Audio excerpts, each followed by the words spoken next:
Hi friends, நான் தான் உங்கள் ஜோதிடர் ஜெயக்குமார் பேசுகிறேன்.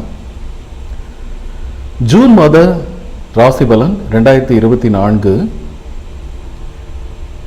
இந்த ஜூன் மாதத்தில் கிரகங்களின் நிலைகள் அப்படின்னு பார்க்கும் பொழுது, மீனம் ராசியை பொறுத்த வரைக்கும் செவ்வாய் ராகு, மேஷம் ராசியில் கிரகங்கள் இல்லை, ரிஷபம் ராசியில் சூரியன் புதன் சுக்கிரன் வியாழன் குரு, கன்னி ராசியை பொறுத்த வரைக்கும் கேது பகவான், அதே போல கும்பம் ராசியில சனி பகவான், மீனம் ராசியில செவ்வாய் ராகு. செவ்வாய் 4ஆம் இடத்திற்கு அதாவது டிரான்சிஸ்ட் அப்படின்னு பார்க்கும்பொழுது செவ்வாய் 4ஆம் இடத்திற்கு போகிறாரு. 5ஆம் இடத்துல ஏற்கனவே கிரகங்கள் இருக்கு. இது மாதம் எண்டில் பார்த்தீங்கன்னா ஜூன் 15ஆம் தேதி சூரியன் வந்து மிதுனத்துக்கு போறாரு. ஸோ இது நான் சொல்ல வேண்டிய ஒரு கணக்கு. இந்த ராசி பலன் அப்படிங்கிறது உங்களுடைய லக்னத்து அடிப்படையில் சொல்லப்படுது. நீங்க 12 ராசியில எந்த ராசி வேணா இருக்கலாம், எந்த லக்னம் வேணாம இருக்கலாம். ஸோ நான் சொல்றது உங்களுக்கு லக்னம் மற்றும் ராசி. உங்களுடைய ராசி எதுவோ அதுவும் பாருங்க, உங்களுடைய லக்னம் எதுவோ அதுவும் பாருங்க. ஒருத்தர் வந்து ஒரே ராசி ஒரே லக்னம் அப்படி இருந்தால் ஒரு இது மட்டும் பார்க்கலாம். ஸோ ராசி வேற லக்னம் வேறன்னா லக்னத்தினுடைய பலனும் பாருங்க, ராசியினுடைய பலனும் பாருங்க. இது பார்த்தீங்கன்னா இந்த கோச்சாரம் அப்படிங்கிறது பார்த்தீங்கன்னா கிட்டத்தட்ட பார்த்தீங்கன்னா ஒரு 20-25% கரெக்டாக இருந்தாவே பெரிய விஷயம். நான் சொல்லக்கூடியது அப்படின்னு பார்க்கும் பொழுது இது கிட்டத்தட்ட பார்த்தீங்கன்னா ஒரு 30-40% மேட்ச் ஆகி வரும். ஆனால் அவரவர்களுடைய ஜாதகத்தில் இருக்கிற கோள்களின் நிலைகள் எப்படி இருக்கு, அவங்க என்ன தசாபுத்தி இப்பொழுது போயிட்டு இருக்கு, அவங்களுடைய ஜாதகத்தில் கிரகங்களின் நிலைகள் எப்படி எப்படி உக்காந்துருக்கு. ஸோ இதனுடைய அடிப்படையில் நீங்கள் இந்த ஜூன் மாதத்தை பொறுத்த வரைக்கும் பார்த்தீங்கன்னா ஜூன் மாதம் கோச்சார பலன்கள் நான் சொல்கிறோம். இப்போ ராசி லக்னம் ராசி பார்க்குறதுனா நீங்கள் ராசியும் உங்களுடைய ராசியினுடைய பலனும் பாருங்கள், லக்னத்தினுடைய பலனையும் பார்த்து தெரிஞ்சுக்கலாம். ஸோ லக்னம்ங்கிறது வந்து பார்த்தீங்கன்னா இயக்கம். இப்போ அடுத்தது என்ன அப்படிங்கிறது, ஆனால் ராசிங்கிறது மனோட்டம், எண்ணங்கள். ஸோ எண்ணத்துக்கு தகுந்த மாதிரி இந்த கிரகங்கள் நம்மளுடைய நினைக்கிற தகுந்த மாதிரி அமையுதா, இது நடக்குமா நடக்காதா அப்படிங்கிற ஒரு எதிர்பார்ப்பு இந்த ராசியை பொறுத்த வரைக்கும் இருக்கும். லக்னம் வந்து உங்களோட வந்து இந்த இயக்கம். கண்டிப்பாக இந்த ரெண்டாம் இடத்துல இந்த கிரகம் இருக்குது, இது நடக்கும். 3ஆம் இடத்துல இந்த கிரகம் இருக்குது, இது நடக்கும். ஸோ பார்வை இருக்குது. ஸோ இது வந்து பொருந்தி உங்களுக்கு ராசி லக்னம் ரெண்டும் சேர்ந்து பார்க்கும் பொழுது மோரல்லஸ் உங்களுக்கு 40% ஒத்து வரும் அப்படிங்கிறது தான். ஸோ எதுவாக இருந்தாலும் உங்களுடைய சுய ஜாதகத்தில் இருக்கிற நிலைகள் தான் இது வந்து முழுக்க முழுக்க ஒரு பொதுவான பலன்கள் அப்படின்னு சொல்லலாம். ஸோ நம்மளுடைய சேனலுக்கு புதியதாக இருந்தீங்கன்னா நீங்கள் பாருங்கள், இதனுடைய பலன்களை பாருங்கள். பிடிச்சிருந்தால் லைக் பண்ணுங்கள், பிடிக்கலன்னா டிஸ்லைக் பண்ணலாம் தாராளமாக. அதே போல் சப்ஸ்கிரைப் பண்ணாத நண்பர்கள் சப்ஸ்கிரைப் பண்ணுங்கள். உங்களுடைய உறவுகளுக்கு உங்களுடைய நண்பர்களுக்கு இதை கொண்டு செல்லுங்க, ஷேர் பண்ணுங்கள். ஏன்னா உங்களுக்கு உதவலைன்னாலும் அவர்களுக்கு ஓரளவு ஏதாவது உதவலாம். சரிங்களா? உங்கள் ராசி உங்களுக்கு வந்து ஜோதிடத்தில் நம்பிக்கை இல்லைனாலும் சரி, அவங்களுக்கு நீங்கள் ஷேர் பண்ணி விடுங்க. வாங்க இந்த ராசிக்காரர்களுக்கு எப்படிப்பட்ட பலன்கள் கிடைக்கும் அப்படிங்கிறத பற்றி ஒரு பொதுவான ஒரு ஜெனரல் ப்ரெடிக்ஷன் இப்பொழுது பார்ப்போம். மீனம் ராசிக்காரர்களுக்கு இந்த ஜூன் மாதம் 2024 எப்படிப்பட்ட பலன்கள் கிடைக்கும் அப்படிங்கிறத அந்த பதிவில் பார்க்க போகிறோம். மீனம் ராசிக்காரர்களுக்கு இந்த ஜூன் மாதத்தை பொறுத்த வரைக்கும் உங்களுடைய ராசிநாதனாகிய குரு மற்றும் 10ஆம் வீட்டின் அதிபதியாகவும் குரு தான். அந்த குரு சூரியன் புதன் சுக்கிரன் இதெல்லாம் 4 கிரகங்களின் கூட்டணியோடு உங்களுடைய 3ஆம் வீட்டில் போய் அமர்ந்திருக்கிறாருங்க. 3ஆம் வீடு அப்படிங்கிறது பார்த்தீங்கன்னா உங்களுடைய சாதகமான வீரம் வெற்றி விஜயஸ்தானம், சிறுதூர பயணம், சிறிய சகோதர சகோதரமான நல்ல நன்மைகள், முயற்சிகளுக்கு நல்ல ஒரு வெற்றிகள், சாதகமான செயல்திறன், இதெல்லாம் டெவலப் பண்ணுறதுல கொஞ்சம் அதிகமான கான்சன்ட்ரேட் பண்ணுவீங்க அப்படின்னு சொல்கிறது தான்.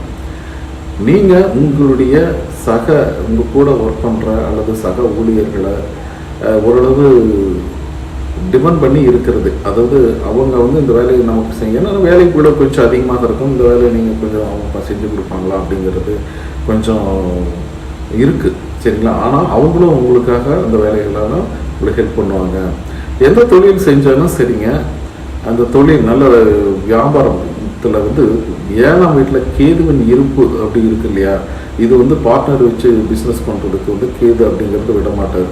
ஸோ கொஞ்சம் பார்ட்னர்ஷிப் வச்சு நீங்கள் பண்ணுறீங்கன்னா எல்லா பொறுப்புகளும் அவங்கள்ட்ட நம்பி ஒப்படைக்காமல் நீங்கள் உங்களுடைய நேரடி கண் பார்வையின் கீழ் வச்சுக்கிறது நன்மை தரும், சரிங்களா. இது என்னன்னா அவங்கள நம்பி விட்டீங்கன்னா நீங்கள் என்ன ஒரு ரிசல்ட்டு பிஸ்னஸில் எதிர்பார்க்குறீங்களோ அது வந்து உங்களுக்கு கிடைக்காத ஒரு ஏமாற்றத்தை சந்திக்கிறதுக்கு வாய்ப்பு இருக்குது. அதுக்காக நீங்கள் வந்து இந்த பொறுமையை விட்டுட்டு கோபமாக அப்படி டென்ஷனாக அப்படி இப்படிங்கிறதெல்லாம் இருக்க வேண்டியதில்லை. நீங்கள் காமனாக உங்களுடைய வேலைகளை சரியாக போட்டுட்டு நீங்கள் அப்படியே அமைதியாக இருக்கிறது நல்லாயிருக்கும். அதே சில மாணவர்களை பொறுத்த வரைக்கும் பார்த்தீங்கன்னா மீனம் ராசி மாணவர்களுக்கு இந்த மாதத்தில் கொஞ்சம் படிப்பில் கொஞ்சம் முழு கவனம் செலுத்தணுங்க. எந்த அளவுக்கு நீங்கள் கவனம் செலுத்துகிறீர்களோ அந்த அளவுக்கு நீங்கள் தேர்வில் நல்ல மதிப்பெண்கள் வாங்கலாம், நல்ல பலன்கள் கிடைக்கும். இந்த காம்படிஷன் எக்ஸாம்லாம் இருக்கு இல்லையா, அந்த மீனம் ராசிக்கார மாணவர்கள் நல்ல ஒரு படிக்கணுங்க. படித்து நல்ல ஒரு கோச்சிங் சென்டர் போய் நல்ல ஒரு இருந்தீங்கன்னா நல்ல ரிசல்ட்டு. நீங்கள் கவர்மெண்ட் வேலை அப்படிங்கிறதுலாம் உங்களுக்கு சாதகமாக இருக்குது. ஏன்னா முயற்சி எடுக்கணும். முயற்சி 4 கிரகம் இருக்கு இல்லையா, ஓரளவுக்கு நீங்கள் அந்த காலகட்டத்தில் அற்புதமான முயற்சிகள் எடுப்பீங்க. உங்களுடைய ஃப்ரெண்ட்ஸு சர்க்கிள் அப்படிங்கிறது பார்த்தீங்கன்னா நல்ல கோஆப்ரேஷன் எப்படின்னா கிடைக்கும். நல்ல help, give and take policy கொடுக்குவாங்க. நல்ல ஒரு முன்னேற்றம், நல்ல நண்பரை போல் படிப்புலேயும் சரி வேலையிலையும் சரி பிஸ்னஸ்லேயும் அவங்க நல்ல ஒரு ஹெல்ப் அப்படிங்கிறது பண்ணுவாங்க. உங்களுடைய செயற்கரிய திறன், செயற்கரிய செய்கை காரியங்களை வந்து யாரும் செய்ய முடிக்காத காரியங்களை கூட செஞ்சு முடித்து மற்றவர்களை பாராட்டு வாங்குற மாதிரி ஒரு அமைப்பு இருக்குது. ஆனால் எந்த விஷயத்துலையும் பார்த்தீங்கன்னா ரொம்ப டென்ஷன் அடையக்கூடாது, உணர்ச்சிப்படக்கூடாது, யாரும் பேசுகிற வார்த்தைகளை புண்படக்கூடாது. இது வேணால் நீங்கள் அதோட சற்று கவனமாக இருக்கணும் அப்படிங்கிறது தான். உங்களுடைய சனி பகவான் பார்த்தீங்கன்னா நவாம்சத்தை பொறுத்த வரைக்கும் 2ஆம் வீட்டில் இருப்பார். உங்களுடைய ஜாதகத்தை பொறுத்த வரைக்கும் பார்த்தீங்கன்னா உங்களுடைய 12ஆம் இடத்துல இருக்கிறாரு, சரிங்களா.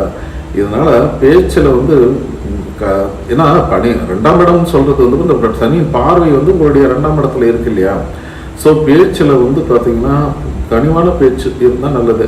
சில டைம் டென்ஷனாக கசப்பாக பேசுனீங்கன்னா அது வந்து யார்கிட்ட பேசுனீங்க அவங்களுடைய உறவையே கெடுத்துரும், சரிங்களா. அதனால் நீங்கள் கவனமாக இருக்கணும். உங்களுடைய ஃப்ரெண்ட் சர்க்கிள் இல்லையா ரொம்ப பெருசாக இருக்கும். ஆனால் ஒரு நபர் வந்து உங்களுடைய மனதிற்கு பிடிச்ச மாதிரி வர்றதுக்கு வாய்ப்புகள் இருக்குது. நல்ல ஒரு அது அன்பாக மாறலாம் நாளைக்கு, சரிங்களா. ஸோ உள்ளன்று வைத்து புறமொன்று பேசி திரிப்பவர்களை நீங்கள் அடையாளம் காணக்கூடிய இந்த மந்த் அப்படிங்கிறது நல்லாவே இருக்குது. அதேமாதிரி ஏற்கனவே ஒருத்தட்ட பண்பு பாசமாக நம்ம பழகிட்டு இருக்கிறோம் அப்படின்னா அந்த நண்பர்களோட உதவி, மற்ற குடும்பத்தினுடைய வீட்டுக்கு தெரிஞ்ச திருமணம் போன்ற சுப காரியங்கள், சுப மங்கள நிகழ்ச்சிகள் நடத்துறது அப்படிங்கிற விஷயமெல்லாம் இப்போ நல்லா நடக்கும் அப்படிங்கிறது தான், சரிங்களா. மற்றபடி பார்த்தீங்கன்னா ஒருவருக்கொருவர் புரிஞ்சு கொள்வதில் கணவன் மனைவியில் ஒருவருக்கு புரிஞ்சு கொள்ளணுங்க, விட்டு கொடுத்து போகணும். இல்லைன்னா கொஞ்சம் சிக்கல், 3ஆம் நபர் தலையீடு இதெல்லாம் நீங்கள் அனுமதிக்கக்கூடாது. இதனால் திருமண வாழ்க்கை கூட பாதிக்கும். செவ்வாய் பார்த்தீங்கன்னா தன்னுடைய சொந்த ராசியிலேயே வராருங்க. ஸோ சொந்த ராசியில் வந்து 2ஆம் வீட்டில் தனம், குடும்பம், வாக்கு அப்படிங்கிறதுல இருக்கிறதுனால நல்ல ஒரு வருமானம் வருங்க. தன உறவு, பொருள் வரவு, செல்வம் சேர்க்கறதுல நல்ல வெற்றிகள் கிடைக்கும். உங்களுடைய பேங்க் பேலன்ஸ் அப்படிங்கிறதும் கொஞ்சம் அதிகரிக்கும். விரைவாக ரொம்ப எந்த ஒரு செயல்களையும் பார்த்தீங்கன்னா ஸ்பீட் அண்ட் கரெக்ட் அப்படிங்கிற ரீதியில் செய்வீங்க. எது தப்பு அப்படின்ட்டு தெரிஞ்சுட்டு அதை திருத்திக்கிறதும் முயற்சி பண்ணீங்க அப்படின்னு சொன்னாங்க, சரிங்களா. ஆனால் இந்த ஜூன் மாதத்தை பொறுத்த வரைக்கும் பார்த்தீங்கன்னா உடல் ஆரோக்கியத்தில் சற்று கண்ணுங்கருத்தமாக கவனமாக இருக்கக்கூடிய ஒரு அமைப்பு. கடந்த காலங்களில் ஏதாவது உடல்நிலை கோளாறுகள் இப்படின்னு வந்துச்சுன்னா கூட இந்த ட்ரிப் அதெல்லாம் சரியாகும். நல்ல ஒரு மாற்று மருத்துவ முறைக்கும் படிப்படியாக அது குறையும் அப்படிங்கிற மாதிரி தான். ஸோ இது பார்த்தீங்கன்னா ஒரு பொதுவான பலன்களை தான் நம்ம சொல்லியிருக்கோம். உங்களுடைய சுய ஜாதகத்தில் இருக்கிற கோள்களின் நிலைகள், தசாபுத்திகள் இதெல்லாம் வச்சு 100% ப்ரெடிஷன் சொல்லலாங்க. இதற்காக எங்கிட்ட ஒரு கன்சல்டேஷன், ஒரு ஜாதகம் பார்த்துக்கணும்னு நீங்கள் விருப்பப்பட்டீங்கன்னா ஸ்க்ரீனில் இருக்கிற என்னோட வாட்ஸ்அப் நம்பருக்கு கான்டாக்ட் பண்ணி மெசேஜ் பண்ணுங்கள். அதற்குரிய கட்டணங்கள் செலுத்தி பார்த்துக்கலாம். நீங்கள் விரும்பினார், சரிங்களா. ஓகே, பாய்.